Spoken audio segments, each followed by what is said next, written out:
All right, checking for value formatting. This is something I see quite often in spreadsheets, especially where people are using data that's been exported from somewhere.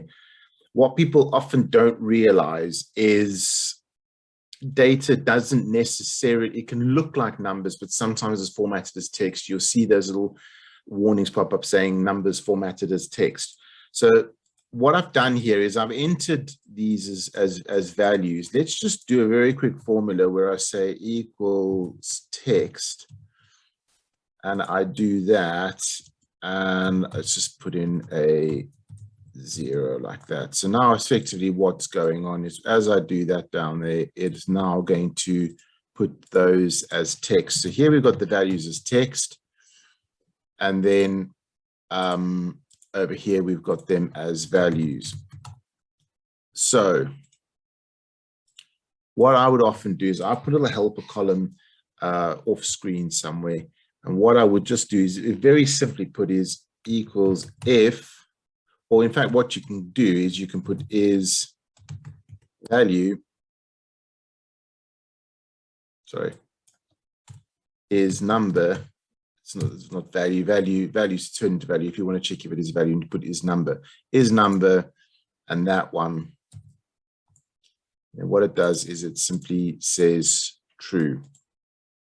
Now, what you do need to remember is if something's blank, it's going to show up as a false, which is not necessarily a problem. So what you may need to do in this is just put something along the lines of if that one equals blank, then blank. Otherwise is number, because now what will happen is if we do that again and remove that 10, then it just turns blank. It doesn't actually say false. So that's all right. So now what we've effectively done is we've now says, is that number true? So let's see what happens if we copy that and paste the values over here. It now changes to false, because now it's looking for a number, but that 5 is actually a text. That's why it's got this little green thing with an error, because it says number stored as text. And this kind of issue can cause people a lot of grief, because they make spreadsheets and formulas to then tally up that total, and then they paste it in, and it's values, and it doesn't recognize it, so it won't tally up the total. The other problem is sometimes you have a computer glitch or some kind of issue where it doesn't understand a number or whatever the case might be, and you may have 5384 as values, and you may have just, for example, a 2 or a 7 as a text, and then it goes back to values again. And then what happens is you think it's tallied that because it gives you a value, but it's left one of them out because it doesn't recognize it because it's a text, and that can be a huge problem. So what we do here is I just say those ones all equal true, and then what I can do is I can say here count if that equals false. Now it always says a 0, so now what will happen is I can actually do conditional formatting on here. And again, we're not using heavy lifting formulas in the conditional formatting.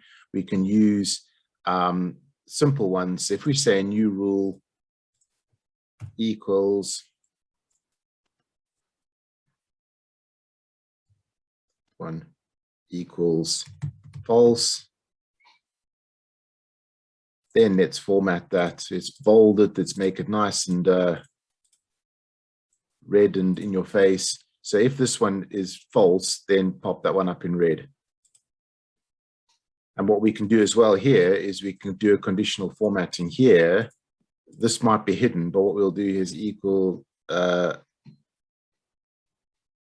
if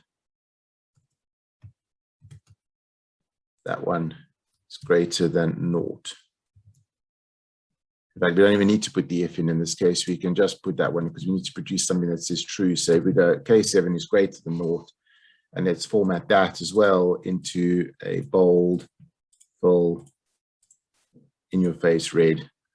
Now what happens is because we've checked to see if any of these said false, we've counted how many of those said false. This one we could even in theory move across to the top here. So this could be hidden. We could have that visible at the top to show how many errors there are.